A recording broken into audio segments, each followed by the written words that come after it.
RS DJ.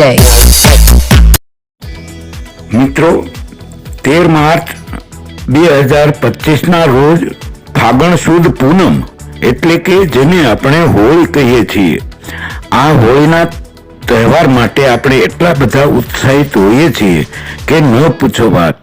હોળીનું નામ સાંભળતાની સાથે જ આપણી આંખો સામે કેસુડાના રંગો અને પિચકારીઓ આવી જતા હોય છે. પણ મિત્રો, આ હોળી પહેલા 8 દિવસના હોળા કષ્ટ આવે છે.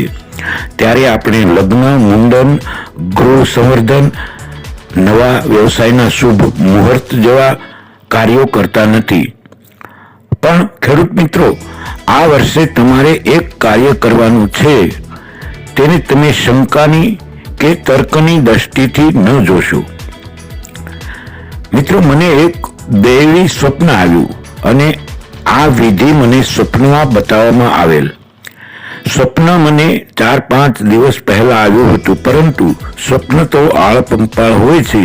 સ્વપ્નમાં તો આપણે રાજા પણ બની જઈએ છીએ અને કોઈક વાર આપણે મરી પણ જઈએ છીએ.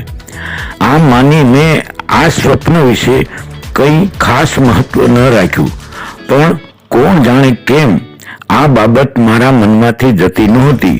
મને ક્યાંક ને ક્યાંક કોઈ દૈવી શક્તિએ કંઈક સૂચન કર્યું હોય તેમ લાગતું હતું. પછી મને થયું કે આ બાબત સાચી હોય કે ખોટી, મારે આ વાત મારા ખેડૂત મિત્રો સુધી અવશ્ય પહોંચાડવી જ જોઈએ. અને મેં આ વિડીયો બનાવ્યો.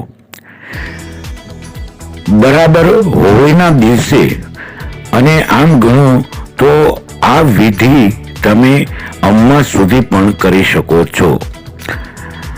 બરાબર હોળીના દિવસે ચપટી કાળા તલ, ચપટી અડદ, ચપટી રાઈ, એક સૂકું મરચું કે જેના 2-3 કટકા કરવા, અને ચપટી મીઠું, આ બધી વસ્તુ એક કાળા કપડામાં બાંધીને ઉપર 7 ગાંઠો મારવી અને એ પોટલીને પાછી એક લીલા કપડામાં બાંધવી. લીલા કપડાને કાળા દોરા વડે બાંધીને એક પોટલી તૈયાર કરવી. પછી તે લઈને તમારે જેટલા ખેતર હોય તેટલા ખેતરે જઈ ખેતરની ફરતે 4 ખૂણે આંટો મારવો. અને એમ કર્યા પછી છેલ્લે જે મેઇન ખેતર હોય ત્યાં આવીને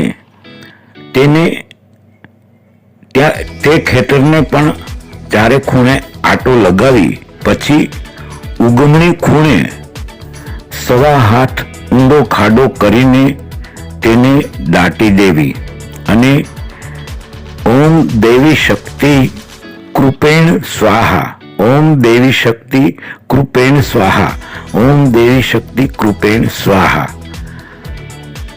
પોટલીને અંદર મૂકીને દાટ્યા સુધીમાં 3 વખત આ મંત્ર જપવો. ખેડૂત મિત્રો, બસ થઈ ગયું કામ.